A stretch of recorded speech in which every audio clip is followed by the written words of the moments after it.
What's going on, guys? Billy here, and after my first few weeks of flying the Skydio 2, I've learned so much about how this drone operates when it's being flown autonomously and when it's tracking a subject. You'd think it's as easy as just starting the drone up, putting it up in the air, and then forgetting about it and letting it follow you, but that's not exactly the case. I would say that flying this drone autonomously is a skill, just like flying a drone manually is a skill, because there's a lot of different things that go into getting the best tracking experience possible out of the Skydio 2. So with that said, what I want to do today is go over some of my tips and tricks on how to get the best tracking experience possible when the Skydio 2 is flying by itself autonomously. Now, I think that a great place to start here is to briefly cover exactly how tracking works with the Skydio 2. Using software algorithms built into the drone's firmware, it analyzes the current frame that is displayed from the camera to acquire a subject. This action can be seen through the Skydio 2 companion app if you want to get a better idea of what subject the drone is tracking.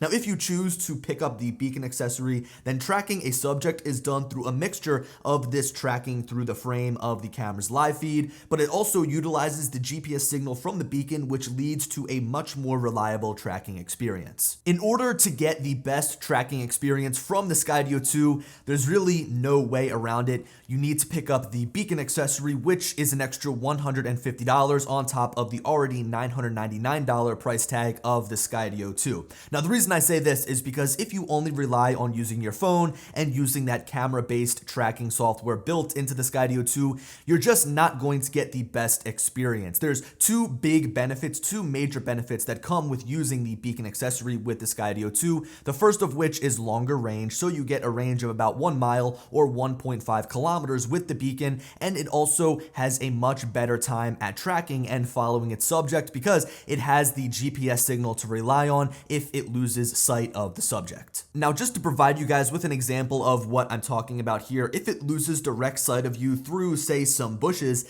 it still keeps up with you because it has that GPS signal to rely on. As you guys can see by the examples here on the screen, if I didn't have the beacon, I don't know if the Skydio would have been able to keep up with me. Let's face it, a physical remote controller is always going to be better than relying on the touchscreen on your phone, even in this case with the beacon, because you've got the buttons that you can feel if it's in your pocket, so you can change where the drone is flying at. And if you want more info about how this works, go ahead and check the link in the description or in the top right corner to my full guide on how to use the beacon. Now, you may have noticed that inside of the Skydio's box is a microfiber cloth. This is a pretty standard add-on that comes with most tech products, but the purpose of including this is so that you can keep the 6 cameras responsible for analyzing the world around it clean, which is my second tip. If these cameras have smudges on them or if they are dirty, then the drone won't perform as well when tracking a subject, and it might even be the reason that the drone crashes. This is why Skydio included these little nubs just next to each camera to add further protection when the drone is just sitting on a table or if the drone actually does end up crashing. Just make sure that these lenses covering these cameras are always clean for optimal tracking performance. Now, if you've done some digging through the Skydio 2's companion application, you might be familiar with a setting called height floor. This can be found from the home screen by tapping on the gear icon in the top left corner and is found specifically under the drone menu. If you turn this off, you'll see that a warning is issued on the home screen that reminds you the height floor is then turned off. This is actually a safety feature that's built into the Skydio 2 and is turned on by default, so when height floor is turned on, the drone will not fly below 8 feet in order to track or keep up with a moving subject.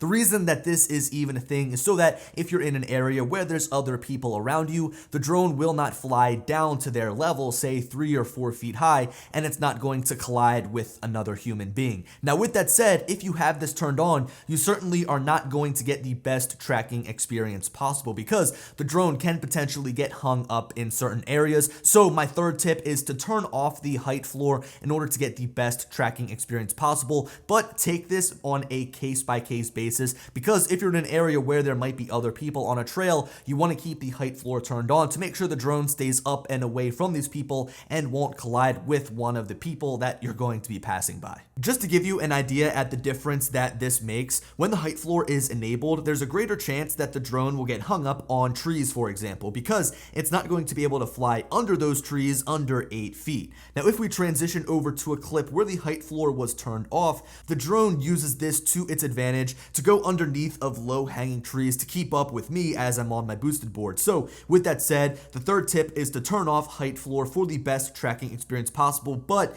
use it wisely as it is a built-in safety feature to protect others around you. Now, as crazy as this might sound, the way that you take off the Skydio 2 is going to determine how well the drone initially finds the subject that it needs to track, which leads me here to my fourth tip. In some of my previous videos, I've complained that when the drone initially takes off, that it sometimes takes a couple of seconds to analyze the frame and determine what the subject that it should be tracking is. It kind of searches around for me until it finally says, oh, okay, there he is. Now, to aid the Skydio in initially finding its subject, you want to hand launch the drone. It recognizes that it's being launched from your hand, and it'll lift up and rotate around to face directly towards you. Because of this, the drone knows that the subject it needs to track will be right there in front of it, and it won't have to play a guessing game like it would if you took off from the ground with the drone facing in any which direction. Now, this fifth tip sort of builds off of the previous hand launching tip, and that is, when possible, to use your smartphone in conjunction with the beacon to get a better understanding of what's going on when the drone is flying autonomously. On the beacon's really small screen, you don't get that much information at all, but through the phone with the companion application, you can monitor what the framing looks like, you can explicitly tell the drone what the subject it should be tracking is, you can change settings like the height floor as needed, you can also access some of the different one-shots and some of the different flight capabilities.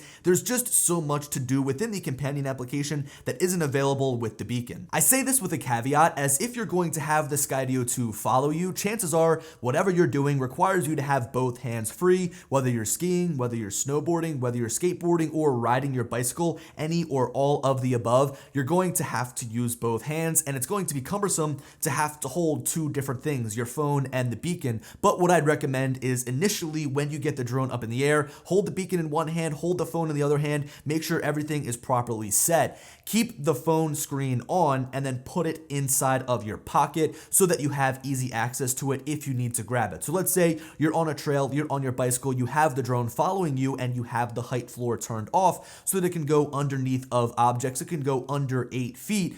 And you see somebody on the trail, you want to be able to pull out your phone really quickly and turn that height floor on to make sure you don't hit that person, the bystander, that's going to be on the trail as well. Now, this brings up an issue that I actually just thought of. If you put this inside of your pocket, it could accidentally cause some sort of touching on the screen, which could send the drone over to the side. If you don't want it to be over there, you could change the distance at which it follows you. So if you want to make sure that your screen doesn't get touched in any way, make sure you face the screen outwards when you put it inside of your pocket. This sixth tip is pretty straightforward, as it deals primarily with how you hold the beacon. I learned that the GPS module is located just underneath of the buttons where this bare plastic piece is. So as you can imagine, if you grip the beacon like this, then it will block the signal going in and out of the beacon, thus weakening that signal. I usually try and hold the beacon like this if I can, or I try to mount it to my backpack or to my bike or whatever I'm riding if possible, but sometimes that isn't entirely doable. So in order to get the best tracking experience, I would advise gripping the whole thing like this, or at the very least not cover that top plastic piece to make sure the signal comes in and out of the beacon unobstructed. Moving along here to our seventh tip, if you plan on using the beacon, you need to understand what the different tracking icons mean that are located here in the top right portion of the screen.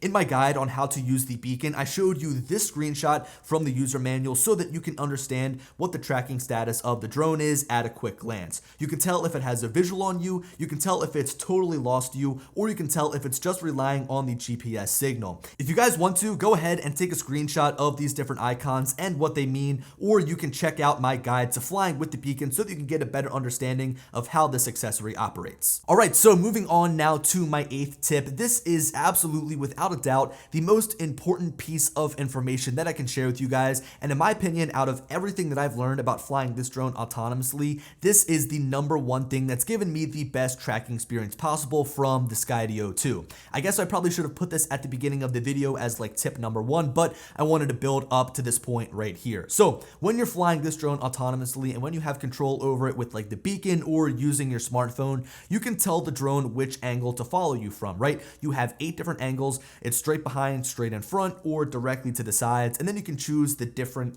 corners for it to follow you from.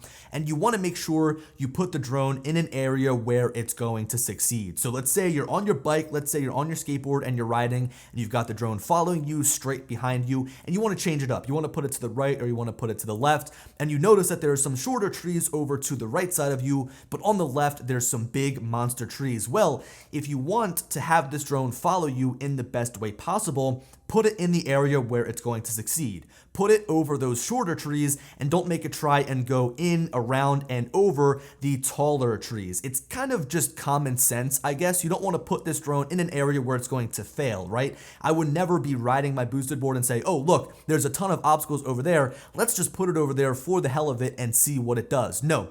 You want the best tracking experience possible, and because of that, you want to make sure you put this drone in an area where it's going to succeed. I just want to make sure I hit everything here because this is absolutely the most important portion. Yeah, guys, I mean, that's the one thing you need to make sure you do is put this drone in an area where it's going to succeed. Put it out in the open, put it at an angle that it's going to perform to its fullest potential, because in the long run, it's going to benefit you the best. You're going to get the best looking footage, and you're not going to end up with a crashed drone. Now look, it is inevitable that this drone is going to lose you from time to time, especially if you're moving at faster paces. It really just isn't 100% perfect, and in some of the complex environments that I've flown in, the drone has found its way into little pockets that I need to go back and get it out of because it really just doesn't know what to do. So because of this, my final 2 tips here on the list, the 9th and the 10th tip, kind of go hand in hand. The first of which is to make sure you have the beacon accessible at all times. Don't throw it in your backpack and then just start riding or doing whatever you're doing. Make sure it's on you, make sure you're holding it, make sure it's mounted to you, make sure it's in your pocket or something, because if the drone loses you, you're going to need it in order to free it. And also, when the drone loses you, it actually beeps at you so you know that the drone is stuck somewhere and you need to go and find it, basically. Now this brings us into the 10th tip. With the beacon, you can use the manual steering mode in order to free the drone. So you can actually fly the drone by itself. With the beacon, you can use some of these little buttons to make it rotate, fly forwards, go up and down. So use the beacon, use it in its manual steering mode in order to free the drone when it gets stuck. That is my 10th tip. Anyway, guys, that pretty much wraps it up here. There are a couple of other tips kind of floating through my mind. One of which is make sure that you wear like clothing that stands out. So if you're going through the woods, don't wear camo and expect the drone to follow you. You want to make sure that you have some sort of contrast with the background you're following. I'm not saying go out and get like a bright orange suit in order to be followed, but just make sure you're wearing something that contrasts the background. I like to wear like a white sweatshirt, a blue sweatshirt. I try to stay away from like the browns and the blacks. Anyway, guys, I hope you enjoyed the video. I hope you learned a little bit about how to get the best tracking experience possible out of the Skydio 2. And as always, I'll talk to you later. Peace.